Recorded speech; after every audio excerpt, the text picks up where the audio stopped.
तीन mutual fund scheme जिसके अंदर मैंने सोचा था इन्वेस्ट करने का। तीन में से लेकिन मैं करूंगा दो ही के अंदर, और कंडीशन भी ये है कि सेम गवर्नमेंट अगर कंटिन्यू करती है तो करूंगा 5-6 जून के आसपास। मतलब जो भी बिजनेस डे होगा, रिजल्ट आने के बिजनेस डे जो भी उसके बाद होगा, तो वो भी लमसम नहीं, एसआईपी स्टार्ट करूंगा। क्यों करूंगा, कौन से फंड के अंदर करूंगा, सब कुछ यहाँ पे बताता हूँ। और जिन फंड्स के अंदर इन्वेस्टमेंट करूंगा उनके बारे में अपडेट्स कितना कर रहा हूँ, कितने समय के लिए कर रहा हूँ, कितना परसेंट पोर्टफोलियो, मतलब जो भी सारी डिटेल होती है। अगर एग्जिट बीच में कर तो जो सारी चीजें जैसा मैं अपडेट करता हूँ अपने पोर्टफोलियोज के बारे में, वो कम्युनिटी टैब में जो मेंबर्स के लिए स्पेशली रहता है वो वहां पे कर दूंगा।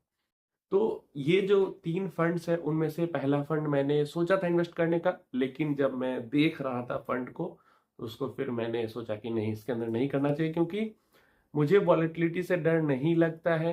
मेरी रिस्क टेकिंग एबिलिटी हाई है, लेकिन इस जो स्कीम है उसके अंदर रिस्क थोड़ा सा और ज्यादा हाई है। बात कर रहा हूँ जो डिफेंस फंड है एचडीएफसी का। मैंने सोचा था, मुझे पता है क्योंकि डिफेंस स्टॉक्स में रैली आएगी तगड़ी। पहले भी कर सकता हूँ लेकिन नहीं, करना नहीं है। क्योंकि ये जो एचडीएफसी का डिफेंस फंड है वो काफी ज्यादा लीन है, सिर्फ तीन स्टॉक्स के टुवर्ड्स। अगर आप पोर्टफोलियो चेक करते हो एचडीएफसी डिफेंस फंड का, तो तीन ही स्टॉक मिला के 45% से ज्यादा इसके पोर्टफोलियो का हो जाता है। तो रिटर्न्स, वॉलिटिलिटी और रिस्क, डाउनटर्न का रिस्क, ये बहुत ज्यादा है इसके ऊपर। और तीन ही स्टॉक के ऊपर मतलब बहुत ज्यादा डिपेंडेंट है।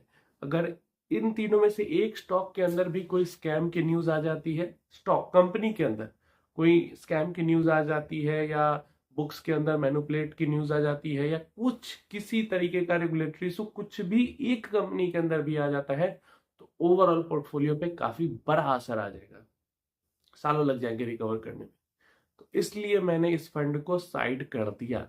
आप में से ज्यादा लोग पूछते रहते हो एचडीएफसी डिफेंस फंड के अंदर इन्वेस्ट करे ना करे, करे ना करे।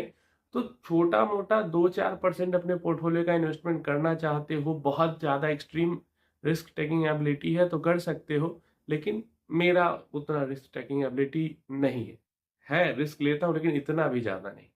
तो पहली चीज तो ये क्लियर है, इसलिए मैंने एचडीएफसी डिफेंस फंड के अंदर इन्वेस्टमेंट करने का प्लान क्लोज कर दिया।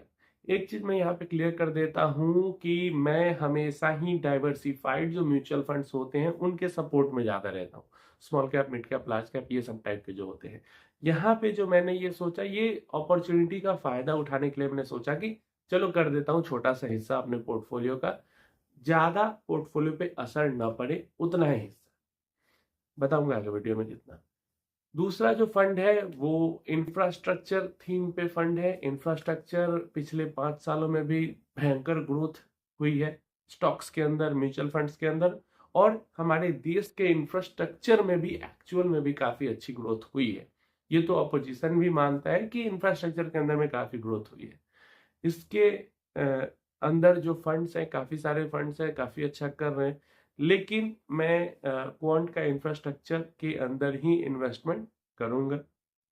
रीजन क्या है कि जब मैं रिस्क ले ही रहा हूं अपॉर्चुनिटी का फायदा उठाने के लिए, या तो थोड़ा सा नुकसान होगा या तो थोड़ा बहुत ज्यादा प्रॉफिट होगा, यही होगा। तो ऐसे में ऐसी जगह पे इन्वेस्टमेंट करना जिनकी स्ट्रेटजी ज्यादा चल रही है अच्छी, वो ज्यादा बेहतर। क्लियर है। और सिर्फ 5% अपने पोर्टफोलियो का, 5% से ज्यादा नहीं। या फिर जो एसआईपी है या फिर लमसम अगर करना चाहते हो, जो भी करना चाहते हैं, 5% से ज्यादा नहीं डालना है एक स्कीम के अंदर में, एक सेक्टोरल स्कीम के अंदर, बस 5%। क्योंकि दो स्कीम लेना है, अगर एक ही लेना रहता तो 10% एक ही में डाल देते, 10% अपने पोर्टफोलियो का, लेकिन दो लेना है इसलिए 5% से ज्यादा नहीं।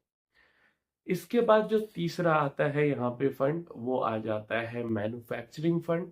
और यहाँ पे भी कई सारे स्कीम्स है मैन्युफैक्चरिंग कैटेगरी के अंदर, नए नए स्कीम्स ही हैं ज्यादातर। और यहाँ पे क्वांट की स्कीम की भी बात करते हैं तो नई ही है, लेकिन फिर भी जो एसआईपी स्टार्ट करूंगा वो क्वांट के ही स्कीम के अंदर स्टार्ट करूंगा। अगेन सेम लॉजिक की, एक तो वैल्यू सिर्फ 5%, बहुत ही छोटा पार्ट है पोर्टफोलियो का, तो अगर खत्म भी हो जाता है तो कोई बहुत ज्यादा फर्क नहीं पड़ता ओवरऑल। खत्म होगा नहीं, मैं एक उदाहरण दे रहा हूँ कि खत्म भी हो जाता तो बहुत ज़्यादा फर्क नहीं पड़ेगा। और इस कारण से, और जब रिस्क ले ही रहे तो अच्छी जगह पे रिस्क ले कि अच्छा पैसा बनने के भी चांसेस हो। क्वांट स्मॉल कैप पहले से मेरे पोर्टफोलियो में है, तो इसलिए अगर मोटा पार्ट, अगर नॉर्मल कोई फंड के अंदर जैसे मिड कैप के अंदर या फ्लेक्सी कैप के अंदर करना रहता है इन्वेस्टमेंट, तो वहां पे मैं क्वांट के अंदर नहीं करता, क्योंकि वहां पे अच्छी खासी परसेंटेज वैल्यू जाती पोर्टफोलियो की। लेकिन यहाँ पे क्योंकि 5-5% ही इन्वेस्टमेंट करना है, इसलिए कर सकते हैं, कोई दिक्कत नहीं है। तो सबसे ज्यादा क्योंकि इंफ्रास्ट्रक्चर थी, अभी यहाँ पे मैंने क्या छोड़ दिया, एक एसबीआई अपॉर्चुनिटीज जो फंड था आया था, उसके अंदर इन्वेस्टमेंट किया जा सकता है, लेकिन मुझे उतना ज्यादा ईवी को लेकर इन्वेस्टमेंट सही नहीं लगता है। ओवरऑल सेक्टर कोई ईवी वाला एक पर्टिकुलर स्टॉक मिल जाए, माइक्रो कैप, बड़ा हो जाएगा, अच्छा पैसा बन जाएगा, लेकिन एज ए सेक्टर ईवी पे मुझे नहीं लगता कि उस तरीके के रिटर्न्स बन पाए। हो सकता है बन जाए, लेकिन मेरी समझ में नहीं है कि उस तरीके के रिटर्न्स बन पाएंगे अगले 4-5 सालों में, जिस तरीके के रिटर्न हो सकता है manufacturing fund and infrastructure fund बना के देते। टोटली फ्यूचर के लिए ये नहीं देख के यहाँ पे इन्वेस्टमेंट करना है कि पिछले 1 साल में रिटर्न दे दिया इतना तो आगे भी दे देगा, नहीं, आगे ग्रोथ हो सकती है, इसलिए मैं सोच रहा हूँ, इसलिए उस अपॉर्चुनिटी को उठाने की कोशिश कर रहा हूँ। दूसरा, पीएसयू बिल्कुल नहीं, खा जाएगा इन्वेस्टर को पीएसयू के अंदर, तो बिल्कुल भी पिछले साल का 100% का रिटर्न देख के इन्वेस्टमेंट मत करना, फंस जाएगा पैसा। तो यही 3 स्कीम थी जिसके अंदर मैं, क्योंकि डिफेंस के अंदर मुझे बहुत ज्यादा भरोसा है कि सेम गवर्नमेंट कंटिन्यू करती है, तो बहुत बढ़िया रैली, बहुत बढ़िया पैसा बनेगा।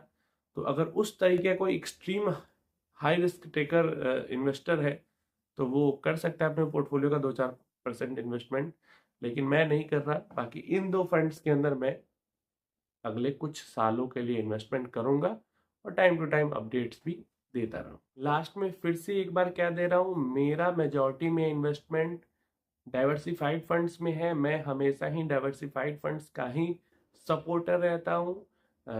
जो सेक्टरल फंड्स है वहाँ पे अगर आपको समझ नहीं आता, भरोसा नहीं है, तो इन्वेस्टमेंट नहीं करना चाहिए। मैं छोटी सी अपॉर्चुनिटी का फायदा उठाने की कोशिश कर रहा हूँ, वो भी बहुत छोटे से अपने पोर्टफोलियो के हिस्से से, जिससे बहुत ज्यादा ओवरऑल पोर्टफोलियो पे कोई वॉलिटिलिटी नहीं आएगी। इसलिए आपको जरूरी नहीं कि इन्वेस्टमेंट करें ही करें, आप अपनी समझदारी के अकॉर्डिंग और अपने भरोसे के अकॉर्डिंग इन्वेस्टमेंट करें। आपके पास समय नहीं है, आप इतने रिस्क टेकर नहीं है, या आप नहीं चाहते इधर उधर करना, बस सिंपल फंड चल रहा है, चलते रहना है, तो नॉर्मल जो डाइवर्सिफाइड फंड्स के अंदर इन्वेस्टमेंट करके रखा हुआ है वो ज़्यादा बेहतर है। उधर ही इन्वेस्टेड रहें अपने होल्डिंग पीरियड के अकॉर्डिंग, फ्लेक्सी कैप में या मिड कैप में या स्मॉल कैप में या लार्ज कैप में, अपने होल्डिंग पीरियड के अकॉर्डिंग इन्वेस्टेड रहें। सेक्टरल फंड में इधर उधर भागने की जरूरत नहीं है, और मैं भी हमेशा उधर उसी आइडियोलॉजी को, थॉट प्रोसेस को सपोर्ट करता हूँ।